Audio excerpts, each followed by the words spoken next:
Welcome to The Aside, short conversations with authors just off the page.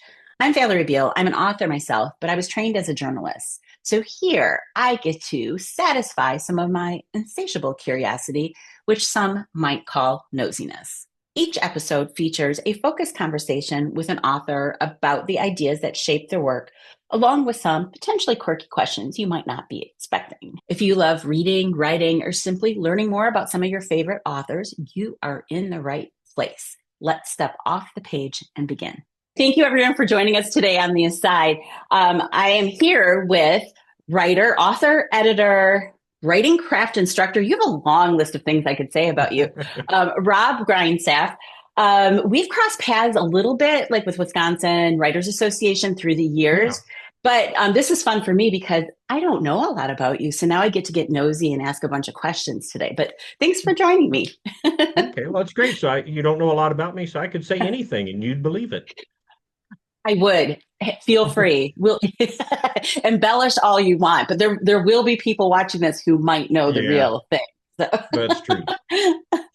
so this is exciting. It was just this week, yes, that you've had a new book come out, and that is pretty darn fabulous. So this is, I'm going to look it up here, Saint Izzy of F Street, and I have the cover queued up,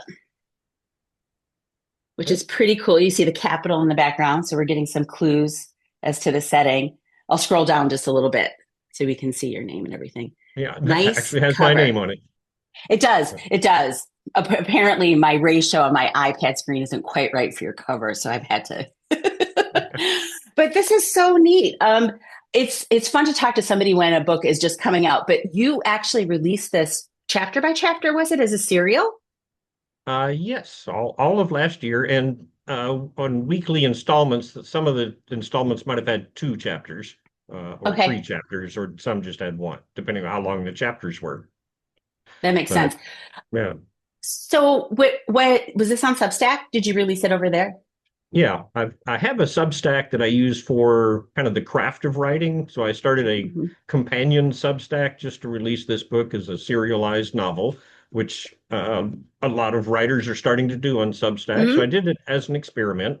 I checked with my publisher first. So if anybody is thinking about this, some won't don't want you to do that. Or if you're thinking about querying agents and publishers later, probably don't want to publish it on Substack because they'll consider it republished. But my Mhm. publisher, Small Press, they were interested in finding out how it worked also. So it was an experiment. And what I posted was pretty much not first draft, but it was not final draft. It was still subject to a Uh, lot of editing and then weekly feedback from writer or readers who would say, "I love this part." It was like having 800 900 beta readers who could which comment. is good and bad, right? I mean, is Yeah, yeah. it? But I got some really good feedback and very helpful stuff out of it. You have to sift That's through a some of well, you do, and even in your own beta reader groups that are made up of other authors and whatever, like you it. still have to sift through your feedback, right, and make sure it's Oh right for yeah, your character. But yeah. it's kind of a neat thing, and serialization has been around forever in different Oh yeah. formats, right? And Charles what Dickens. Of course, way back then, and that's how people would read. Their and I don't know, did all those ever get put out in long form eventually? I don't really know the Um, answer to that, like Charles Dickens, yeah. but I don't know. it's. He may have serialized some that never did get put out in book form. I don't know. I feel like I now need to like do some googling after we're done because I'm curious about that. But like for a long time there was Wattpad, Kindle for a while. They've taken that away now, but Vella, I think it was Mhm. called, where they were serializing, and some of those things were working so well for people. Now Wattpad was always free, and Kindle Yeah. Vella there were like tokens or something that you had to buy. But Yeah, I never. especially what I know, I didn't really play in that like area either. But whenever you're thinking about, you know, sharing something in segments like that and getting the feedback, I mean, that I like the idea of that. It's really helpful. I mean, we tend to Yeah. write in a little bit of a vacuum or alone, So, Yeah. And what was helpful is that because I already have a Substack, a writer's block, which is all yep. about, the craft of Hmm. writing fiction. and over 1,000 subscribers there. So I just said, hey, why don't you all come over to this other Substack and read along with me? And so there was kind of a built-in audience. If I'd been Yeah, starting it from did. scratch, that'd have been tricky. I think you're right. Right. So did you have pretty good engagement over there from your writing craft followers? Yeah, I think so. I got some Hmm. good feedback and comments. Hmm. Some, comment on the Substack. Some would email me separately. So Yeah, that's right. Because your subs that'll come out to your email. Like people get that in their inbox, and so they can yeah. reply right to that email. So I'm going to make sure to link though to your writing Substack and everything in Okay. the show notes because you have fabulous advice, and I'll ask you some interesting questions about some of the things about later on in this interview. But what was your Okay. inspiration for Izzy? I am very curious about. I haven't had a chance to read it yet, but I'm very curious about your inspiration for Izzy. Um, Probably coming in from two different, as far as the book, the inspiration coming from two different angles.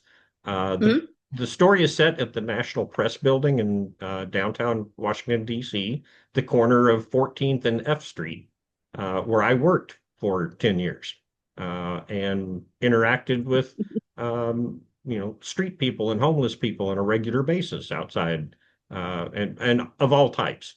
Um, but there was always that one somewhere carrying the Mm-hmm. sign that said the world is ending, that sort of thing. And that, there were mental health issues and delusions and that sort Mm-hmm. of thing. Um, but it would occur to me once in a while, what if he's right? What if he knows something we don't and nobody's looking at him, nobody's paying attention, whatever.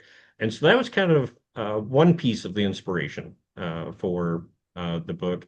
The character Izzy, she is loosely, and I mean very loosely, based on Old Testament prophets.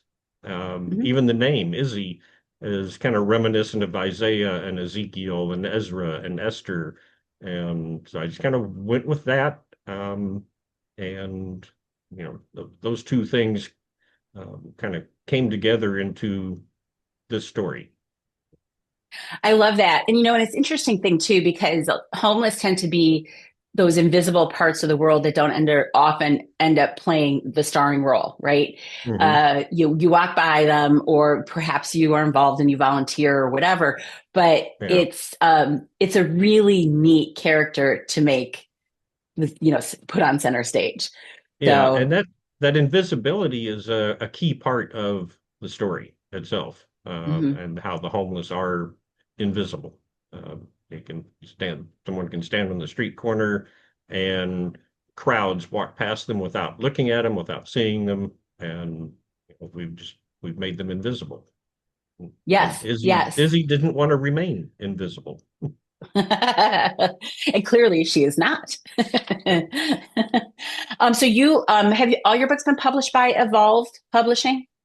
Yes, Evolve Hmm. Publishing. I've been with them. This is the sixth novel, and Hmm. plus a collection of short stories that they've published for me. I've been with them for 12 years now, almost 13 years. They're a hybrid publisher. Um, they've been around 15, 17 years, something like that. They've put out over 500 books. I always kind of have viewed them as a hybrid between hybrid and small publisher. They're just a really solid small organization. They, they are very finicky about what they accept. I know sometimes Hmm. you get into a hybrid publisher that will, if you'll pay them money, they'll print your book for you. And that's about all you get. This is a real collaboration and partnership. I had my first two novels over 5 years that I wrote back in the 2003 to 2000, almost 2010 range. I think I queried between the two 150 agents, landed two agents at different times for different books, lost both agents. I had agents I had queried. This is back when you had to mail your manuscripts Yeah. and wait for a mailed response. And I had three agents, maybe four, who called me on the phone to tell me how much they loved the book, and they really wish they could represent it, but they just didn't think they could sell it or didn't know how to market it. And so after 5, 6, 7 years of that, I thought, well, let me look at small presses. And so Mhm. and I checked into self-publishing, independent publishing, which is great for some people. It just was not a good fit for me. And Well, so, and it's important to know that, right? And to yeah, understand what pathways work for you. Sorry, yeah. finish your thought. You were going to say No, I something was else, saying I it's think. just, So, that hybrid small press was a really good fit for me. Now I have editing clients who independently self-published and have sold millions of copies. So I'm like, sure. boy, I wish I could do that, but it wasn't for me. Selling a million copies might be good for me, but Oh, I think the effort to get there, no. I don't think any of us would have any issues with selling 1 million copies of our books. I mean, oh, we would never say no to that. I think it's an interesting thing too, because, there's an official definition of hybrid publisher. And I think there's a lot of companies, for people who don't really understand what that is, that might be watching or listening. A hybrid publisher it's basically a publisher that sits at the intersection between independent publishing and a traditional publisher, which is why when you say your publisher is picky and they don't accept every project, that is one of the hallmark definitions of what a real hybrid publisher does. But it's a Yeah, partnership between the author and the publisher, where the expense of bringing the book out to the reader is shared, but yeah, you get the expertise of this publishing house. And obviously, you love working with them because you've worked with them for long while now. yeah, Um, but they're professionals, and this is not just assisted self-publishing. This is a completely different thing. They have a distribution model that brings your book hmm, into all the right places. So it's not the same thing as the companies who just use like the indie pub print on demand systems over here and help you independently publish. That's different, just so people yeah, understand. This is a real publishing, like, a house that is choosing a partnership model with the authors. So yeah. yeah, I don't know. It's just, it gets confusing and people are like, well, I think I have a hybrid publisher. And I'm like, because you mentioned that, like, they accept everyone. If you can just send them your credit card number, you're in. That's not the way that's supposed to work. But yeah. Yeah. So you come from a journalism background, and Yes. through that career, you mentioned that already, working in DC, you have lived and worked in so many different places. But there was something in your bio that I really love, where you say you feel equally comfortable in a small town or in a big city. But you come from a small town. You grew up in a small town, yes? Grew up in several small towns. The moving all over started when I was born, but I grew up in small towns in Oklahoma, Texas, the Midwest, um, and then somewhere along the line landed in Phoenix, Arizona, which was not Not a small town. it's probably 3 times the size now as it was when I lived there, and it was Mhm. still the biggest city I'd ever lived in. And so after 10 years of that, we decided let's get back to the small towns. We went back to small towns in North Carolina, transferred to a small town in Texas, and went from there to Washington, D.C., which was a Also, shock. not a small town. Yeah. And then after 18 months in DC, I transferred to Tokyo, um, which makes DC look like a quaint little community. I have an interesting little fact, or it's interesting to me. For anybody not familiar with how big Tokyo is, if you took all of the people in the entire state of Wisconsin and Minnesota and Michigan and Iowa and Illinois, including Chicago, and put them all in one city, that's about half the geographic size as Chicago. That's Tokyo. Oh my gosh, the population density. Oh, it's incredible. And I loved it. I absolutely love Tokyo. It's a completely different experience. I would not live in New York or Los Angeles for any amount of money. I would go back to Tokyo tomorrow if somebody offered me the right opportunity, which isn't going to happen. But we absolutely love it. It feels more like 10,000 little villages that are stacked together. Yes. And, I tried to explain city living to somebody. So I come from a small town. I do currently live back in the same area. I grew up in Wisconsin on a piece of our family farm that's been here for more than 100 years. But I love city life. I don't know if I'd live Mhm. there long term anymore. Yeah. But I explain to people how you make your neighborhood, that you don't live in the entire city. I mean, it's at your disposal because of public transportation, but you Yeah. find your favorite places that you like to go in your Oh neighborhood, yeah. and you start to get familiar with it. People get familiar with you when you frequent places. So even though it's a big city, it's I don't know, it feels, I think, really intimidating often to people from small towns, the concept of living somewhere so big, but I love Yeah. it. And so when I read that Hmm. about you, I was like, oh my gosh, this is someone who feels the same way I do about living in different places. Yeah. But do you And then think from there to Jefferson, Wisconsin, and that's now right, in down now the I'm in the road? Ozarks. Well, and so this is fun. I mean, so you've retired, but you're not really retired. No, Like retired from you're the just, news media business. yeah, but now you're doing all the other stuff. So you grew up though moving around. I mean, do you just think that was built into your system, the idea, of being curious and wanting to live in different places? I think so. We live, and like I said, it continued after I grew up and got married, and we decided we wanted out of the big city, and we moved. And then just the company I worked for, a couple of different companies I worked for, had opportunities for me to move. Um, and then when I moved to DC, it was taking a job with Stars and Stripes newspaper, which is a Oh, daily sure. newspaper for the U.S. military overseas, which that opened up the opportunity to move to Tokyo.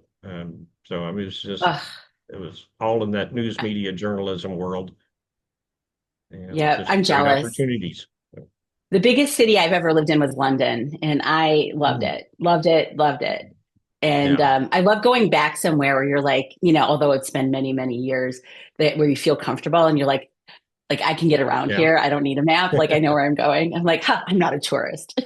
exactly. For me, my travel and just those different experiences fueled my writing. Do you feel the same way?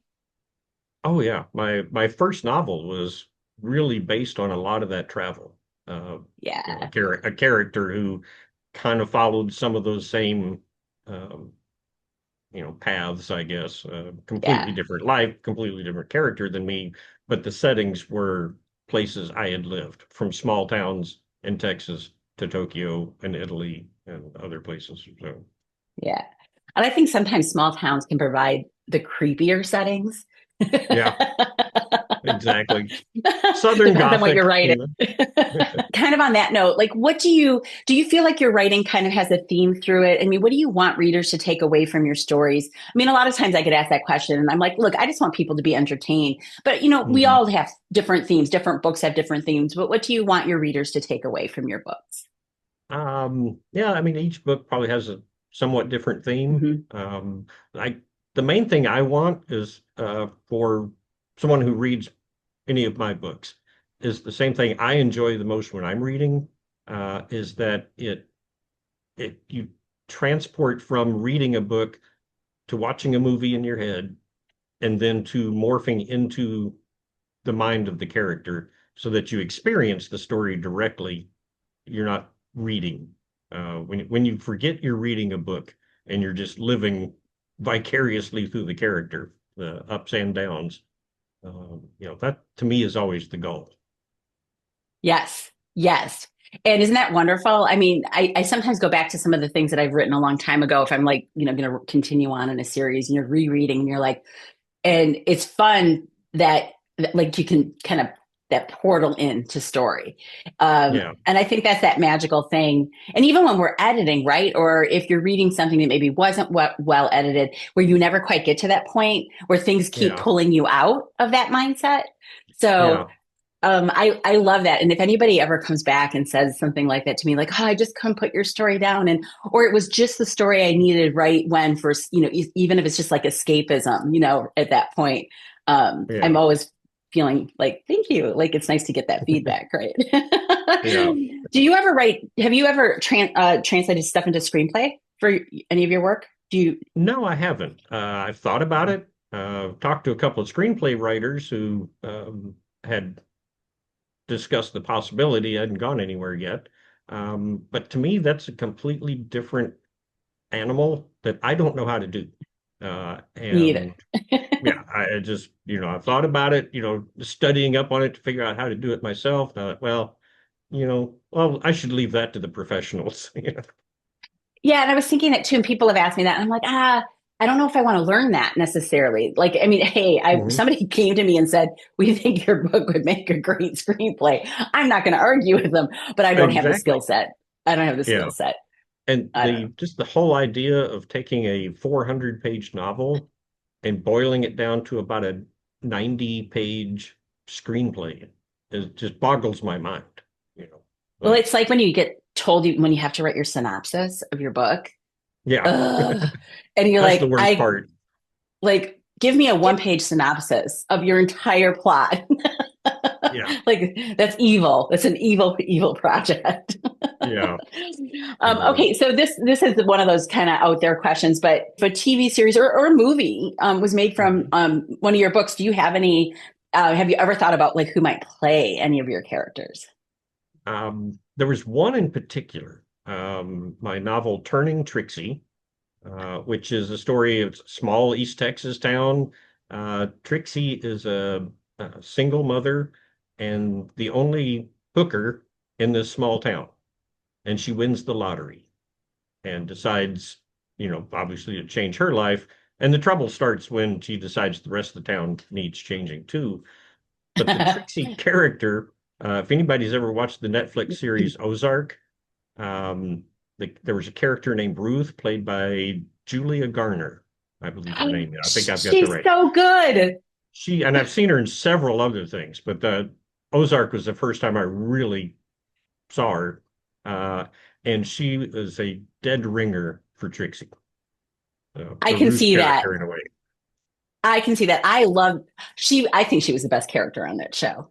I Yes. mean, in everything I ever needed to learn about money laundering, I learned from Ozark. So like, that's great. And that's where I You know, live now, at Lake of the I hope Ozarks.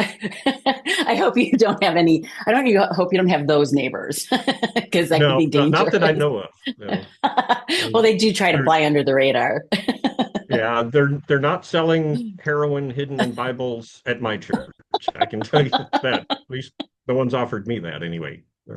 Oh my gosh. You know, the place that I think I saw her first was she was a character that recurred somewhat frequently on The Americans. I think that's the first time I saw her. And then when she showed up in Ozark, I was like, oh, I like this actress. This is going to be fun. So Yeah, she's wonderful. I've seen her in several different, very different roles, and she always does a good job. she does. She does. And then she played the scam artist gal that was in New York on a Netflix movie. Yes, I did. I can't think of Yeah, I the name saw of that. that one, but yeah. Yeah, me Oh, either. good choice. Well Yeah. done. Good choice.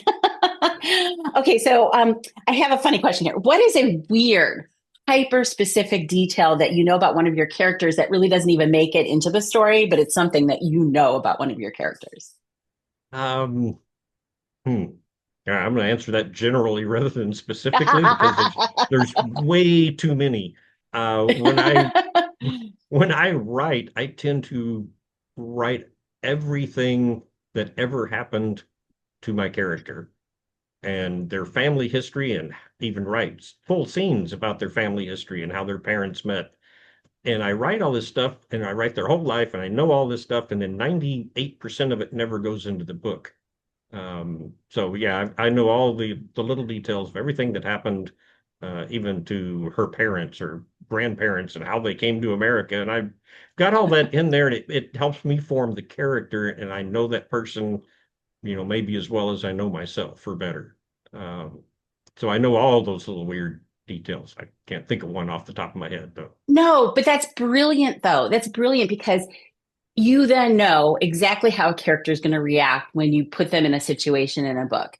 And I mean, all those things matter. It matters. I try to explain that if, like, I'm teaching, I teach a lot Yeah, of workshops to like teens for writing.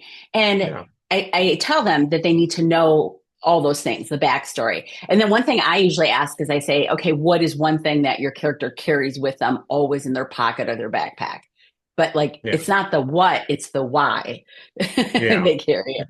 So I think that's really fun though. But now I'm curious. Okay, so you write so many different kinds of characters and they're so intriguing. What is a character that's kind of stressed you out, or which one was a character Mhm. that stressed you out to write them? Well, I could say all of them, but I do have a specific answer on this one. Um, it's the first novel I ever had published. It was the second novel that I'd written. It's Hannah's Voice. And Hannah, the main character and first person narrator. So keep that in Mhm. mind. Um, so first of all, I'm, writing a female character in first person. Um, and she's 6 years old.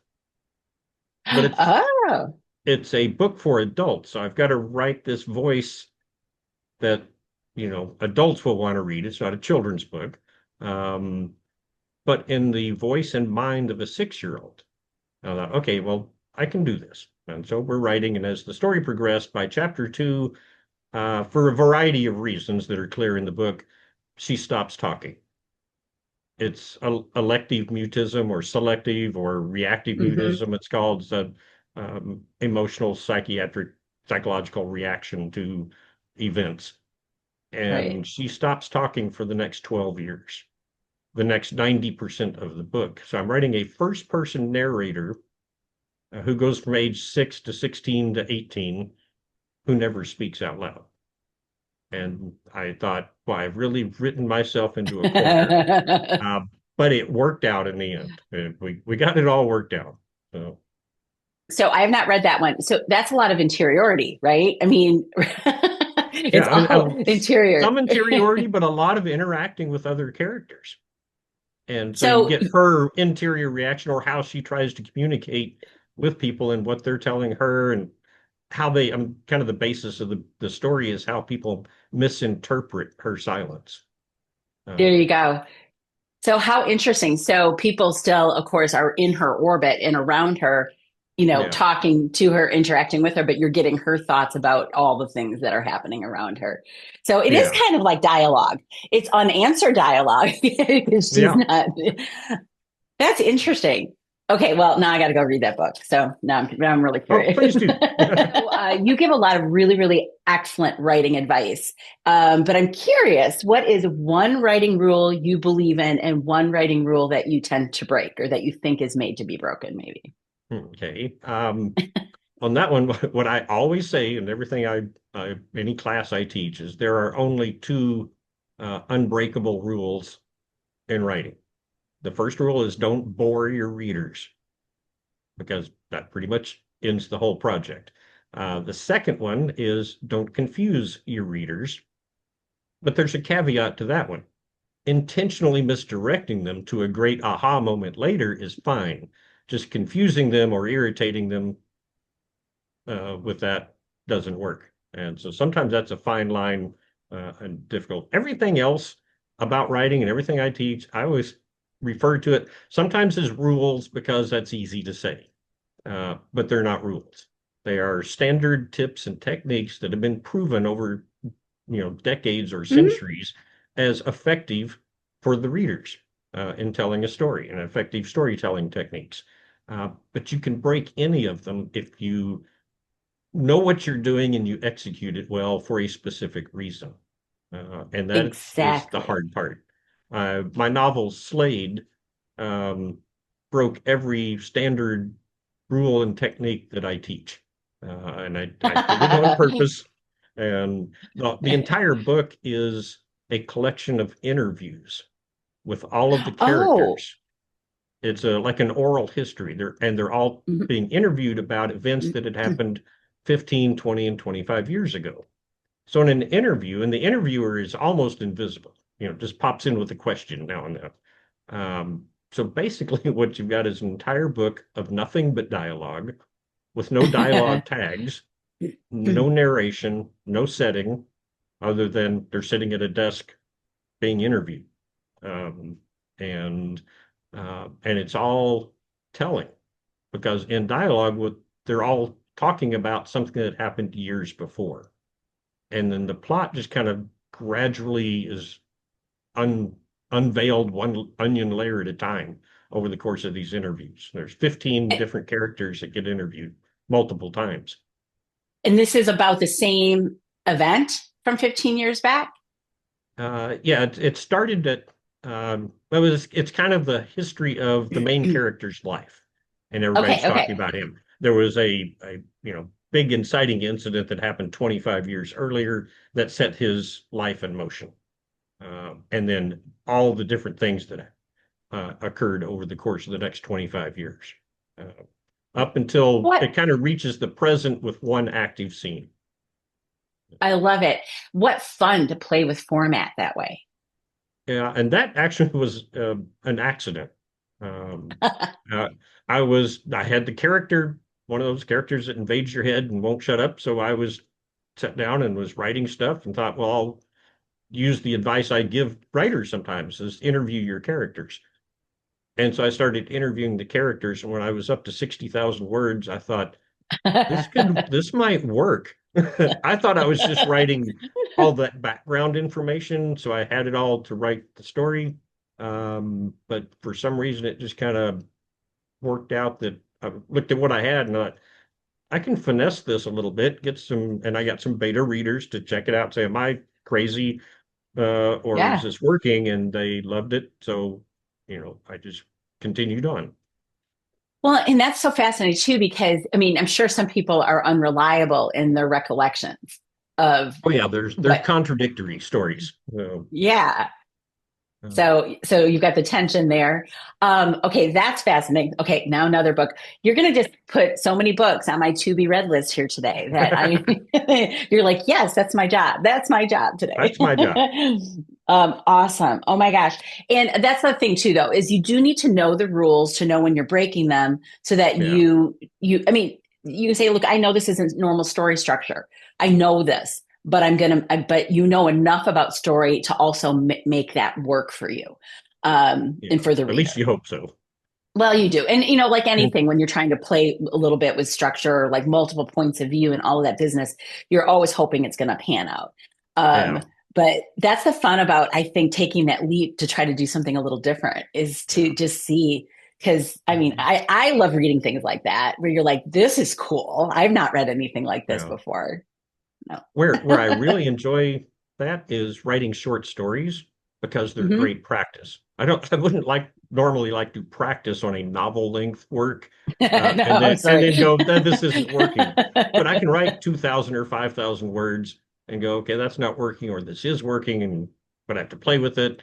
And then I learn something, and occasionally, out of that just fun practice, a really, you know, fun story Yeah. emerges that does break some particular rule or technique.